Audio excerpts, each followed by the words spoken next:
ng bayan, maasahan anumang panahon. Magandang araw po sa ating lahat. Narito na ang pinakahuling update sa magiging lagay ng ating panahon sa mga susunod na araw at sa binabantayan pa rin nating si dating Bagyong Goryo. Bahagya pang humina si Bagyong Goryo at ngayon ay nasa labas na ng ating area of responsibility. Sa ngayon, nasa layo na itong 325 kilometers hilagang kanluran ng Itbayat, Batanes. Nasa labas na nga ito ng ating area of responsibility. Ngunit taglay pa rin nito ang lakas ng hangin na umaabot sa 140 km per hour malapit sa gitna at pagbugsong umaabot sa 230 km per hour.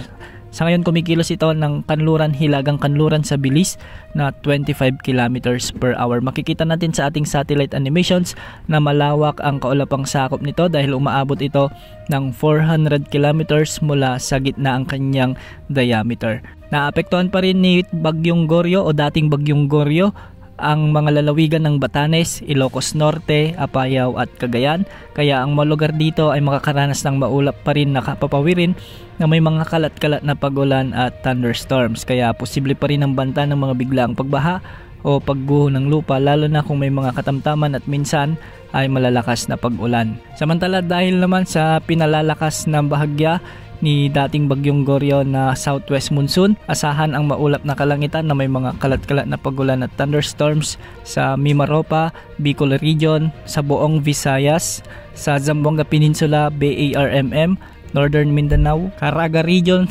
Sultan Kudarat, Sarangani at Davao Oriental. Kaya ang mga lugar dito ay makakaranas ng maulap na kalangitan na may mga kalat-kalat na pagulan at thunderstorms din. Hindi rin inaalis ang banta ng mga biglaang pagbaha o pagguho ng lupa lalo na kung may mga umiiral na katamtaman at minsan ay malalakas na pag-ulan. Samantala, sa Metro Manila at nalalabing bahagi naman ng ating bansa ay localized thunderstorms naman ang nagdadala ngayong hapon at gabi ng mga pag-ulan dulot ng mga makakapal na kaulapan. Hindi rin inaalis ang banta ng mga biglaang pagbaha o pagguho ng lupa kung may mga umiiral na severe thunderstorms. Matataas na pag-alon pa rin ang inaasahan sa extreme northern Luzon at posibleng umabot hanggang 3.7 meters. Sa nalalabing baybayin naman ng Luzon ay posibleng mga pag-alon hanggang 2.5 meters.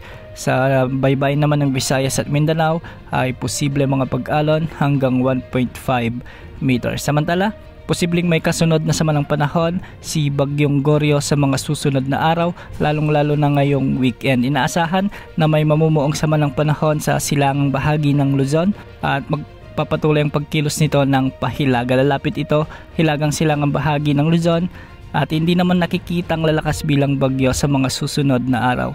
Kikilos ito papalapit sa silangang bahagi ng Taiwan at posibleng maging bagyo ito habang papalayo sa kalupaan ng Pilipinas. Samantala, isa pang potensyal na sama ng panahon ang posibleng mabuo sa kanluran naman ng Luzon o Palawan. Hindi naman ito nakikitang lalapit sa ating bansa bagkos ay kikilos ito ng northwest o hilagang kanluran patungo sa may northern Vietnam.